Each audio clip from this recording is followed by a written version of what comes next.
যে মান ক্বালা লা ইলাহা ইল্লাল্লাহ দাখালাল জান্নাহ। সুবহানাল্লাহ বলেন। আল্লাহ রাসূল বলেন যে ব্যক্তি কালেমা লা ইলাহা ইল্লাল্লাহ সে মুখ দিয়ে বলল, অন্তর দিয়ে স্বীকৃতি দিল, তাওহীদের ঘোষণা সেই করলো, তাওহীদ অনুযায়ী নিজের জীবনকে পরিচালনা করলো, আল্লাহর হাবিব মুহাম্মদ রাসূলুল্লাহ সাল্লাল্লাহু আলাইহি ওয়াসাল্লাম বলেন তার কিয়ামতের ময়দানে মিজানের পাল্লা এই আমলটা করার কারণে তার বাড়ি করে দিবে। সুবহানাল্লাহ। কিয়ামতের দিন মুসিবতের সময় একজন বান্দা তার কোনো নেকি হবে না, মিজানের পাল্লা দেওয়ার জন্য তার কোনো নেকি নাই, শুধু গুনার গুনাহ, তার কোনো আমল নাই, তার কোনো নেকি নাই। সে হয়রান হয়ে যাবে, সে হয়রান হয়ে যাবে, ফেরেশতারা পর্যন্ত হতাশ হয়ে যাবে যে এই ব্যক্তিটা দেখতে দেখা যায় ভালো কিন্তু তার কোনো আমলই নেই, শুধু বদ আমল। কারণটা কি করব? আল্লাহ পাক রব্বুল আলামিন ওই ফেরেশতাদেরকে ডেকে বলবেন, ও ফেরেশতারা, ও আমার ফেরেশতারা তোমরা একটু ধৈর্য ধরো। ওই ফেরেশতাদেরকে হুকুম দিবেন তোমরা জান্নাত থেকে একটি কাঠ নিয়ে আসো, কাঠ, যে কাঠের ভিতরে কিছু লেখা আছে, ওই কাঠটা এনে তুমি মিজানের পাল্লায় রেখে দাও। সুবহানাল্লাহ। যে বান্দার কোনো আমল নাই, কোনো কিছু নাই, শুধু গুনার গুনাহ, কিন্তু ফেরেশতারা ওই কাঠটা নিয়ে আসবেন, ওই কাঠটা নিয়ে যখন দাড়ি পাল্লায় দেওয়া হবে সাথে সাথে তার নেকির পাল্লা বাড়ি হয়ে যাবে। সুবহানাল্লাহ। আল্লাহর হাবিব বলেন ওই কাঠের ভিতরে লেখা লা ইলাহা ইল্লাল্লাহ, লা ইলাহা ইল্লাল্লাহ, সুবহানাল্লাহি ওয়া বিহামদিহি। আমরা এটা সবাই করি, কিন্তু কি যে ফায়দা এটা আমরা অনেকে জানি না। সম্মানিত হাজরিন, তাই এই যে কিছু কিছু আমলগুলো রয়েছে এটা করতেই হবে। তবে সত্য হলো মিজানের পাল্লাকে বাড়ি করার জন্য এই ছোট একটি আমলের যথেষ্ট হয়ে যায়, কিন্তু আপনার একটি সত্য হলো শিরিক মুক্ত আমল হতে হবে। লা ইলাহা ইল্লাল্লাহ এটা তো হিন্দুরাও জানে না?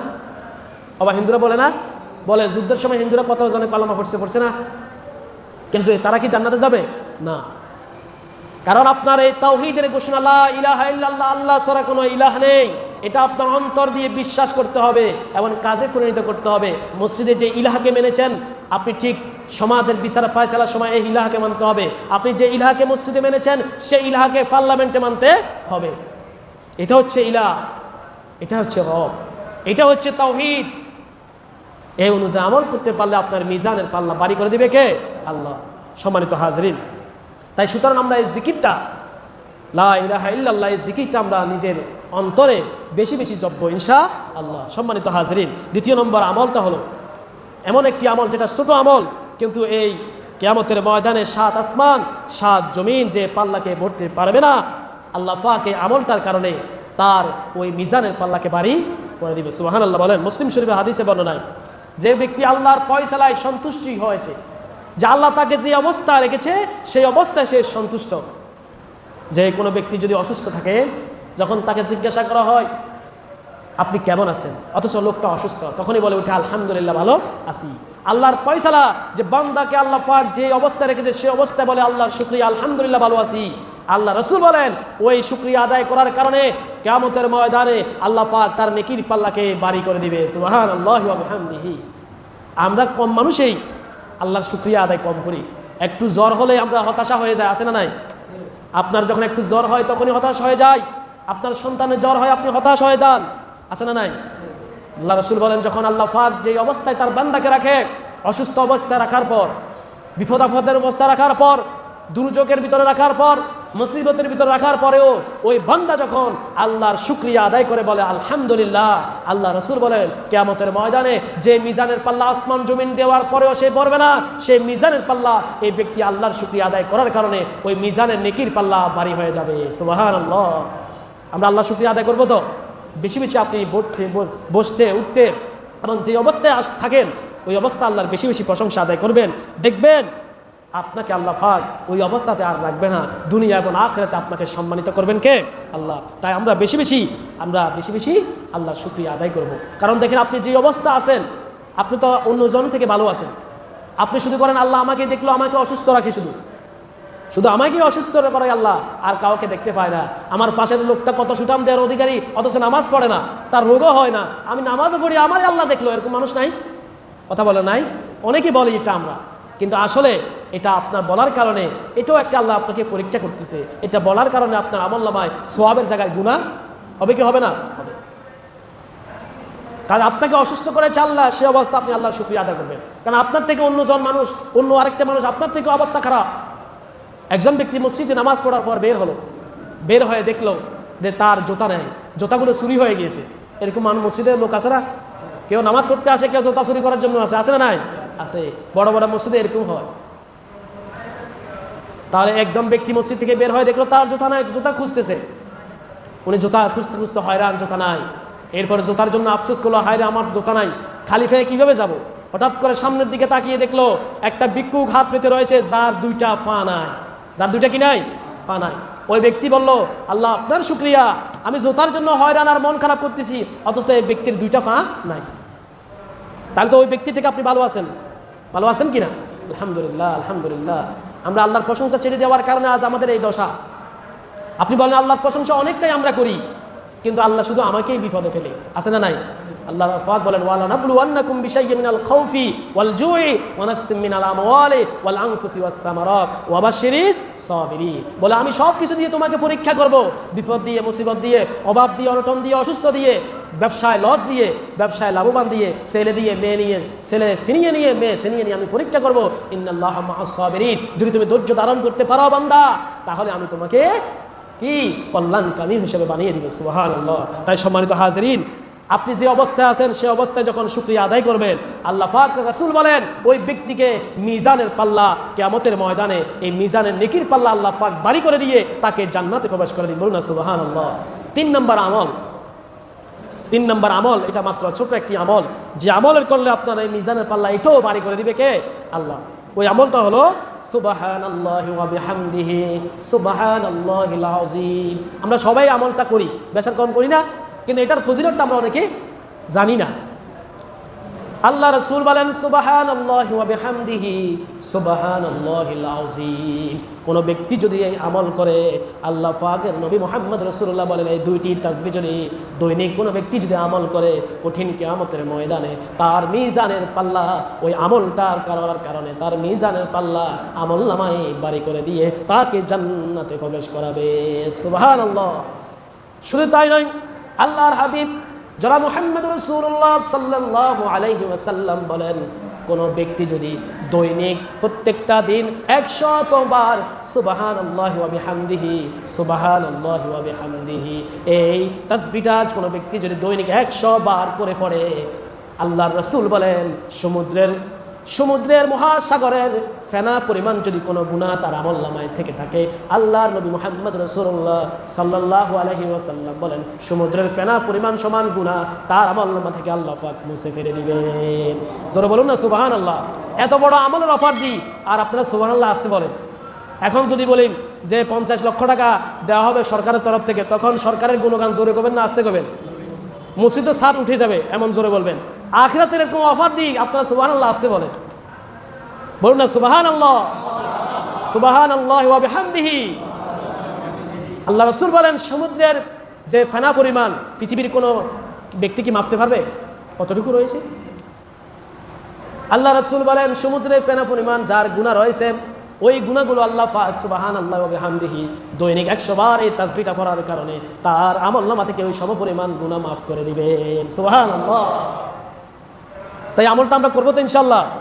এই আমল আমরা অনেকে এমনি শুনি, এমনি করি, কিন্তু আমরা দৈনিক এই আমলগুলো করতে যে মজা, একদিন একটু কষ্ট হবে, একদিন 2 দিন একটু কষ্ট হবে, আপনি দেখবেন আল্লাহ পাক আপনাকে একদিন করার পর 2 দিন করার পর মজা লেগে আসবে। সম্মানিত হাজিরিন, নামাজ দিয়ে আপনি জান্নাত পাবেন কি এটা গ্যারান্টি আছে?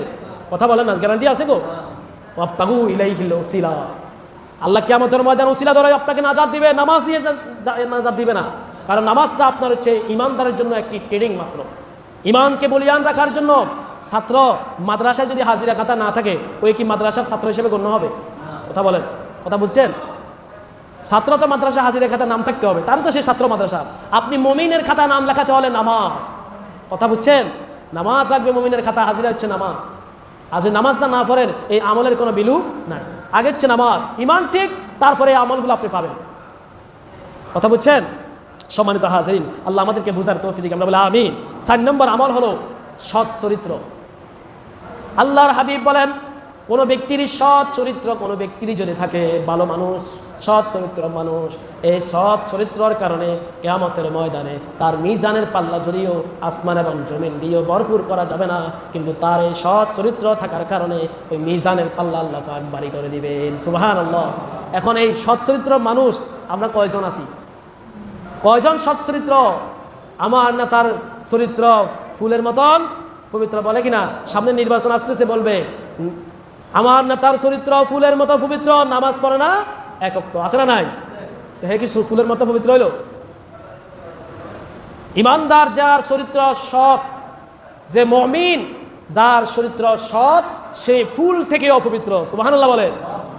কিন্তু আমরা চরিত্রর সার্টিফিকেট আমরা দিয়ে বেড়াই, শুধু নির্বাচন আসলে অমুক নেতার চরিত্র আমার বাইরের চরিত্র এটার থেকে তুলনা নাই, এরকম আমরা বলে থাকি। কিন্তু সৎ চরিত্রদের একটি বড় একটি আমল আমরা জানি না। আমরা নামাজ কলমা সব কিছু পড়ি, অথচ চরিত্র নষ্ট, আছে না নাই? তলে তলে সেই আকাম কুকাম করে বেড়ায়, আছে না নাই? ওসেরি দেখা যায় সেই মানুষটা অনেক ভালো, নামাজ পড়তে পড়তে কপাল কালো, কিন্তু বিতর্কত সেই দুর্নীতি করে, আছে না নাই? বিতর্কত সে মানুষের নামে গীবত করে, আছে না নাই? গীবত করে, শাগায়ত করে, পরনিন্দা করে, আছে না নাই? দোকানে বসে বসে বাজে মানুষের সাথে আড্ডা দিয়ে, আছে না নাই? এবং সে গোপনে বসে বসে মানুষের জানে যে সেই চরিত্র ভালো, কিন্তু গোপনে বসে বসে মোবাইলে খারাপ অশ্লীল ভিডিও দেখে, আছে না নাই? যারা বলেন আছে না নাই? সে কি চরিত্র সৎ হলো? মনে রাখবেন, যার চরিত্র সৎ সবচেয়ে বড় আমল হলো এটা। আপনার কোনো আমল যদি কবুল না হয়, মনে রাখবেন আল্লাহর হাবিব বলেছেন, যার চরিত্র সৎ, এই সৎ চরিত্র হওয়ার কারণে মিজানে, কিয়ামতের ময়দানে মিজানে নেকির পাল্লা ভারী করে দিবে কে? আল্লাহ। তাই আমরা এখন থেকে যারা চরিত্র ভালো নাই তারা ঠিক হয়ে যায়, কারণ এই অসৎ চরিত্রের কারণে আপনি যত আমলনামা ভরপুর করেন না কেন, অসৎ চরিত্রের কারণে আপনি জাহান্নামে যেতে লাগবে। আপনার অসৎ চরিত্রের কারণে জাহান্নামে যেতে হতে পারে। তাই চরিত্রকে আপনি ঠিক করে ফেলেন। অনেক অনেক বাবাজিরা আছে, মুরব্বী হয়ে গেছে, কিন্তু তার দাড়ি ফেঁকে গিয়েছে, তারপরেও তার চরিত্র এখনো ঠিক বদলায় নাই, আছে না নাই? নাই, আছে। সমাজে অনেক মানুষ আছে, সে কবরে ফা রাখেছে, তারপরও তার চরিত্র ঠিক নাই। সে দোকান পাড়ে বসে বসে কি করে? ইফটিজিং করে, আছে না নাই? ছেলে কোন মুরব্বী হয়ে গেছে, তারপরে সে ইফটিজিং করে মেয়েদেরকে, কিন্তু তার চেহারা এবং চুরুতে দেখলে দেখবেন সে অনেক বড় বুজুর্গ, সৎ চরিত্রের মানুষের মতন দেখা যায়, কিন্তু ভিতরে ভিতরে কি খারাপ চরিত্র। সম্মানিত হাজিরিন, এই সৎ চরিত্র সবচেয়ে বড় আমল। আল্লাহ আমাদেরকে বুঝার তৌফিক দান, আমরা বলি আমিন। সম্মানিত হাজিরিন, 5 নম্বর আমল, সেটা হলো রাসূলুল্লাহ সাল্লাল্লাহু আলাইহি ওয়াসাল্লাম বলেন, পৃথিবীর সবচেয়ে সফল ওই ব্যক্তি যার ভিতরে 5টি জিনিস চলে এসেছে। কয়টি জিনিস? 5টি। সেই হলো সফল। কি? 1 নম্বর হলো লা ইলাহা ইল্লাল্লাহ, 2 নম্বর হলো সুবহানাল্লাহ, 3 নম্বর হলো আলহামদুলিল্লাহ, 4 নম্বর হলো আল্লাহু আকবার, এবং 5 নম্বর হলো যে ব্যক্তির নেক সন্তান, ভালো সন্তান মারা যাওয়ার পর, তার শিশু সন্তান, তার ভালো সন্তান মারা যাওয়ার পর সেই হাইহুল্লাস না করে, হতাশ না হয়ে, সবর করে, ধৈর্য ধরে আল্লাহর প্রশংসা আদায় করে, এই হলো সফল ব্যক্তি। সুবহানাল্লাহ বলে। এটা ছোট বড় কোনো কথা নয়। যার ছেলে মারা যায় সে বুঝে এরকম বেদনা, আছে না নাই? যার সন্তান মারা যায় সে বুঝে কষ্টটা কি। আল্লাহর হাবিব বলেন, কোনো ব্যক্তির ছোট বাচ্চা অথবা নেক সন্তান যখন মারা যায়, সাথে সাথে ফেরেশতাদেরকে আল্লাহ পাক প্রেরণ করে দেন, ওই সন্তানের গার্ডিয়ান বাবা এবং মার কাছে ফেরেশতা প্রেরণ করে দেন। আল্লাহ রাসূল বলেন, ফেরেশতা প্রেরণ করার মানে আল্লাহ পাক ফেরেশতাদেরকে অর্ডার করে বলে, আমি দেখ এই আমার বান্দার কলিজার টুকরা সন্তানকে আমি মৃত্যু দিয়ে দিয়েছি, আমি উঠায় নিয়ে আসছি তার থেকে, এখন তোমরা গিয়ে দেখো আমার বান্দা এবং বান্দি সন্তান ছিনিয়ে নেওয়ার পরেও সেই ব্যক্তি কি করে একটু দেখে আসো। ফেরেশতারা আরশে আজিমে যখন এই সমস্ত কিছু দেখে যখন ফেরেশতারা চলে যায়, আল্লাহ পাক জিজ্ঞাসা করে, ও আমার ফেরেশতারা, তোমরা কি দেখেছ? কি দেখেছ? আমি আমার বান্দার কলিজার টুকরা সন্তানকে আমি মৃত্যু দিয়ে দিয়েছি, যে তার কলিজার পুতুলি ছিল তাকে আমি মৃত্যুবরণ করে ফেলেছি। আমার বান্দা কি বলেছে বলো? তখনই ওই ফেরেশতারা বলবে, রব্বুল আলামিন আপনার বান্দা আপনার শুকরিয়া আদায় করেছেন, আপনার বান্দা বলেছে আলহামদুলিল্লাহ, ইন্না লিল্লাহি ওয়া ইন্না ইলাইহি রাজিউন, আল্লাহর তরফ থেকে এসেছে, আবার আল্লাহ নিয়ে গেছে, আল্লাহর শুকরিয়া, আল্লাহ আপনি যে অবস্থায় রেখেছেন আপনি, আল্লাহ আপনারই প্রশংসা। যখন ওই ব্যক্তি আল্লাহর প্রশংসা আদায় করলো, ধৈর্য ধারণ করলো, আল্লাহ পাক ঘোষণা করে বলে, ওই ফেরেশতারা তোমরা সাক্ষী থাকো, ওই ব্যক্তিকে আমি জান্নাত দেওয়া ছাড়া তাকে আমি ফিরাবো না। শুধু তাই নয়, আমি জান্নাতে তাকে এক্সট্রা একটি ঘর নির্মাণ করে দিব। সুবহানাল্লাহ বলেন। ধৈর্যের প্রতীক হিসাবে একটি ঘর জান্নাতে আল্লাহ পাক নির্মাণ করে দিবেন। বলুন না সুবহানাল্লাহ। এরকম সন্তান অনেকের মারা যায়, আছে না নাই? আমরা হতাশ হওয়ার কোনো কারণ, এটাও আল্লাহ পরীক্ষা। আল্লাহ বলছে আমি সন্তান চিনিয়ে নিব। কেউ কে আল্লাহ সন্তান দেয় না, এরকম আছে না? আল্লাহ সন্তানে দেন না, তারা আপনাকে আল্লাহ সন্তান দেওয়ার পর নিয়ে গিয়েছে, এটা কষ্ট একটু বেশি। তবে এই কষ্টটা আল্লাহ পাক পরীক্ষা আপনাকে করতেছে। দেখবেন যদি আপনি ধৈর্য ধারণ করতে পারেন, এই সন্তান যে চলে গিয়েছে তার থেকেও 1000 গুণের ভালো নেককার সন্তান আল্লাহকে দিতে পারে কি পারে না? জোরে বলা পারে না? তাই আপনি ধৈর্য ধরেন। যে সন্তান আপনার থেকে ছোট বাচ্চা চলে গিয়েছে, মনে করবেন এটা আল্লাহ আপনাকে ভালোর জন্য করেছে। আপনি আল্লাহর প্রশংসা আল্লাহ করবেন। একটু দুঃখ কষ্ট হবে, তবে এই কষ্টকে আপনি যখন কোদকে নিয়ন্ত্রণ করে রাখবেন, তখনই আল্লাহ পাক আপনার প্রতি খুশি হয়ে দেখবেন আপনার যে সন্তানটা এর পরে দিবে সেটা পৃথিবী বিখ্যাত সন্তান হবে। সুবহানাল্লাহ বলে। তাই আমরা ধৈর্য ধারণ করতে হবে। সম্মানিত হাজিরিন, 6 নম্বর আমল হলো যে বান্দা শুধু এতটুকু বলবে, আল্লাহর হাবিব বলেন যে বান্দা এতটুকু বলবে যে আল্লাহুম্মা গফিরিল মুমিনিনা ওয়াল মুমিনাত, আল্লাহুম্মা গফিরলি ওয়াল মুমিনিনা ওয়াল মুমিনাত। এই আমলটা আমরা অনেকেই পারি, অনেকে পারি না। আল্লাহুম্মা গফিরলিল মুমিনিনা ওয়াল মুমিনাত, আমরা বলি না আল্লাহুম্মা গফিরলি ওয়াল মুমিনিনা ওয়াল মুমিনাত। অর্থ হচ্ছে যে আল্লাহ আপনি আমার মুমিন নরনারী ভাই বোনদেরকে আপনি মাফ করে দিন। সুবহানাল্লাহ। আমরা এই আমলটা কম মানুষে করি, শুধু শুধুমাত্র নিজের জন্য সব দোয়া করি না? যে আল্লাহ আমি অসুস্থ, আমাকে মাফ করে দেন, আল্লাহ আমার ধন সম্পদ বাড়া দেন, আমার ছেলেকে এটা দেন, আমার মেয়েকে এটা দেন, আমাকে এটা দেন, শুধু আল্লাহর কাছে দোয়া করি, ঠিক কিনা? শুধু নিজের জন্য আমরা চাই, কিন্তু আমার মুমিন এবং মুমিনাতের পাশের বাড়ির মানুষের জন্য আমি কোনদিন চাইছি? বলে না, কোনোদিন চাইছি? পাশের বাড়ির বাদ দেন, নিজের ভাইয়ের জন্য কোনোদিন চাইছি? উল্টো দোয়া করেছি আল্লাহ সে আমার প্রতি এরকম আচরণ করছে, তাকে ধ্বংস করে দেন, তার প্রতি গজব দেন। এরকম মানুষ আছে না নাই? কর না? কিন্তু অথচ মুমিনের এই স্বভাব নয়। মুমিনের প্রতি যত অত্যাচার আসবে সে ওই ব্যক্তিকে আল্লাহর গজবের কথা বলবে না, বললে আল্লাহ আমার প্রতি জুলুম করেছে, আল্লাহ আপনি তাকে হেদায়াত দেন। এটা হচ্ছে মুমিনের বৈশিষ্ট্য। আর অথচ আপনি কি করতেছেন? তাকে গজব দিচ্ছেন, তাকে অভিশাপ দিচ্ছেন। মনে রাখবেন, কোনো ব্যক্তিকে যদি আপনি অভিশাপ দেন, এই অভিশাপটা আসমানে ঝুলে থাকে। আল্লাহর হাবিব বলেন আসমানে ঝুলে থাকে অভিশাপ, এবং গজব যে যাকে গজব দিয়েছেন ওই গজবটাও আসমানে ঝুলে থাকে। যদি যাই ব্যক্তিকে আপনি গজব দিয়েছেন, যে ব্যক্তির প্রতি অভিশাপ দিয়েছেন, ওই অভিশাপ এবং গজব যদি ওই ব্যক্তি ওই গজবের এবং অভিশাপের সমতুল্য না হয়, তখন এই গজবটা আসমানে ঝুলতে থাকে, ঝুলতে যেন কোনো দিকে যখন জায়গা না পায়, তখন যে ব্যক্তি অভিশাপটা দিয়েছে ওই ব্যক্তির উপরে পড়ে। বলুন না নাউজুবিল্লাহ। দেখবেন সমাজে এরকম কসকস ভাষার মানুষ আছে না নাই? শুধু মানুষের কাছে কিছু টেরমেটার হলে অভিশাপ দেয়, তোর এটা শেষ হয়ে যাক, তোর প্রতি গজব হক, বলে নাকি? মহিলারা সবচেয়ে বেশি খাচ্ছলত আছে না নাই? মহিলারা এই আমলটা বেশি করে, যে কোনো একটি বেশকে বলে তার তোর প্রতি আল্লাহর কি গজব হোক, তোর প্রতি ঠাড়া হোক, এরকম বলে না? মনে রাখবেন, দেখবেন এক সময় এই গজব আরেকজনের দিতে গিয়ে নিজের প্রতি পড়েছে, অন্যজনের জন্য গর্ত করছে, হে গর্তে নিজেই পড়েছে। তাই অভিশাপ, মুমিন কখনো অভিশাপ দেয় না। মুমিনকে যখন কোনো ব্যক্তি কষ্ট দেয়, যে ব্যক্তি কষ্ট দিচ্ছে এটাকে আল্লাহ দেখে না? শুনেন, মুমিনের অন্তরে যদি কষ্ট লাগে, এই কষ্টটা আল্লাহ অনুভব করে। সুবহানাল্লাহ বলেন না? আল্লাহ বলেন আমার মুমিন বান্দা যখন কষ্ট পায়, কোনো ব্যক্তি যখন কষ্ট দেয় আমার মুমিনকে, আমি নিজেই কষ্ট পাই, আর আমি ওই মুমিন বান্দারকে কষ্ট যে দিয়েছে তার অ্যাকশন আমি তাকে করি। সুবহানাল্লাহ বলেন না? তাই মুমিন যদি হতে পারি, তাহলে আপনি অপর ভাইকে অভিশাপ দেওয়া যাবে না, অপর ভাইকে আপনি কি আল্লাহর গজবের পক্ষে দেওয়া যাবে না। তার জন্য হেদায়েত বলবেন, আল্লাহ তাকে হেদায়েত দিন, তার প্রতি রহম করুন, তার প্রতি দয়া করুন। এটা হচ্ছে আমরা বলবো। তাহলে মুমিনের পরিচয়। দেখবেন আল্লাহ হতে পারে এই কথা বলার কারণে ওই ভাই হেদায়েতের পেয়ে গিয়েছে।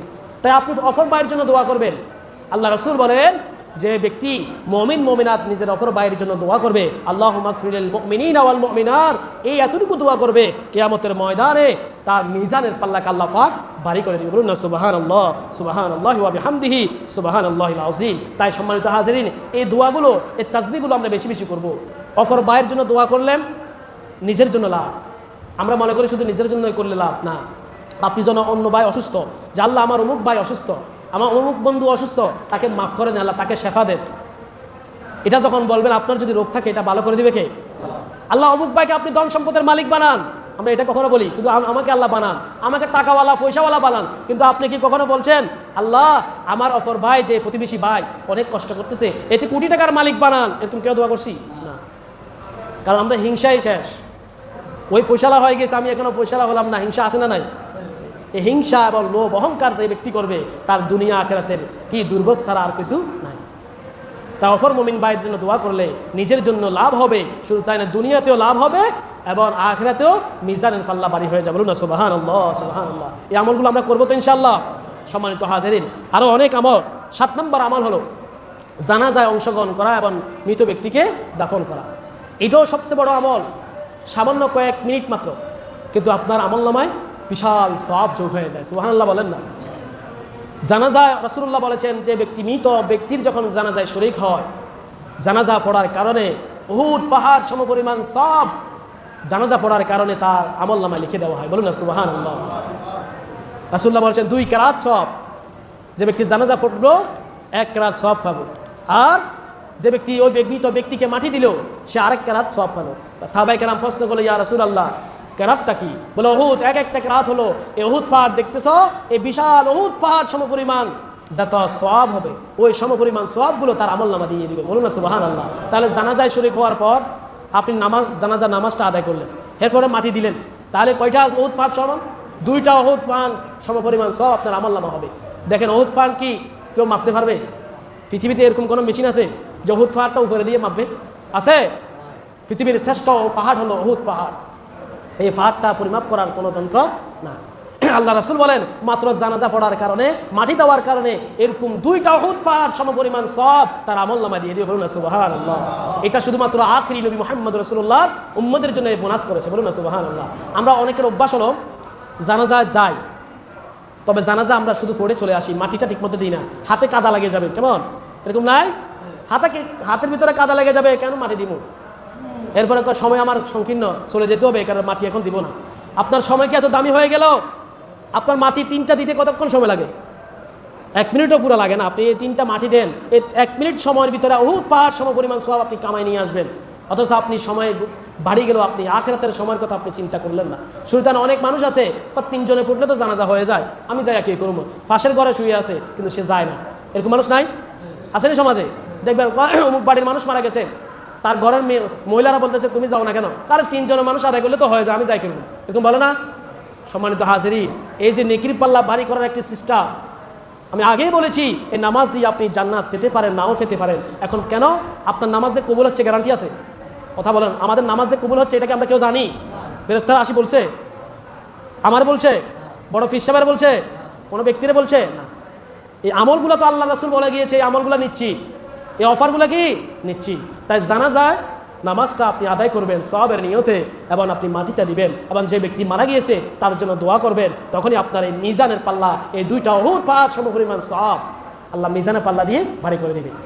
এখন আপনি কয় ব্যক্তির জানাজা পড়েছেন? আপনার কি কোনো হিসাব আছে? তাহলে আমলনামায় বেশি না কম হবে? বেশি। সম্মানিত হাজির, 8 নম্বর আমল হলো সদকা করা, দান সদকা করা। এই দান সদকা করার কারণে আপনার আমলনামা মিজানের পাল্লাকে আল্লাহ পাক ভারী করে দিবে। সম্মানিত হাজিরিন, সময় অনেক হয়ে গিয়েছে, আজ এই পর্যন্ত মাত্র 8টি আমলের কথা বলেছি। এরকম হাজার রকমের আমল আছে যে আমলগুলো আমরা করলে আল্লাহ এই আমলের উসিলায় নাজাত দিতে পারে কি পারে না? পারে। সম্মানিত হাজিরিন, এই ছোট ছোট আমলগুলো, কোনো আমল ছোট নয়, কোনো আমল বড় নয়। মনে রাখবেন, আমল যত ছোট হোক আপনি ছাড়বেন না, গুনাহ যত বড় হোক আপনি করবেন না। এটা থেকে বিরত রাখবেন। আমল ছোট হলেও এটা বড় আমল, আর গুনাহ যতই বড় হোক আপনি করা যাবে না। কিন্তু আমরা বেশিরভাগ ছোট আমল মনে করে তুচ্ছ করে দিই, আর গুনার ছাগলে এদিকে দাবিত হোক। আছে না নাই? আমরা কি করি? অনেকেই এরকম আছি, ছোট আমল বলে ফেলে দিয়েছি, অথচ নামাজও পড়ি, সব কিছু সুদের কাজ কারবার করি। আছে না নাই? আছে না নাই? আছে। অপর ভাইয়ের হক লঙ্ঘন করি। আছে না নাই? তো আমলগুলা করার পরে আপনি যদি অপর ভাইয়ের হক লঙ্ঘন করে, এই আমলগুলা কাজে পৌঁছবে? আর শিরিক যখন আমলনামা থাকে কাজে পৌঁছবে না। তাই আল্লাহ পাক বলেছেন, ফামান কানা ইয়ারজু লিকা রাব্বিহি ফালইয়ামাল আমালান সালিহান ওয়ালা ইউশরিক বিইবাদাতি রাব্বিহি আহাদা। আল্লাহ পাক বলেন আমলে সালেহ করে। এগুলো কি আমলে সালেহ কিনা? এই আমলগুলো আমলে সালেহ। এই আমলগুলো যদি করো, আর মনে রাখবা এই আমলের ভিতরে কখনো শিরিক লুকায়িত করবে না। মানুষ আমাকে বাহবা দিবে যে আমি আমলদারি, আমি তসবিহ মানুষের সামনে ধরে ধরে তসবিহ টানবো, যে মানুষ আমাকে বলবে খুব বুজুর্গ। এটার কারণে তুমি যদি আমল করো, মনে রাখবে যতই আমল করো তোমার এই আমল আল্লাহর কাছে কবুল হবে না। আর শিরিক ব্যক্তি, যে ব্যক্তির আমল নামায় শিরিক থাকবে, কিয়ামতের ময়দানে যত বড় আমল নিয়ে যাক না কেন তার ঠিকানা কোথায়? জাহান্নাম। তাই সম্মানিত হাজিরিন, এই আমলের সহলেগুলো শিরিক মুক্ত আমল যদি আমরা করতে পারি, তাহলে আল্লাহ পাকের দরবার আমরা নাজাত পাবো। আল্লাহ পাক রব্বুল আলামিন এই পর্যন্ত যা আলোচনা করেছি, সর্বপ্রথম আমাকে এবং আমাদের সবাইকে বাস্তব জীবনে আমলের সহলেগুলো সঠিকভাবে আদায় করার তৌফিক দিক। আমরা সকলে বলে আমিন। ও আমা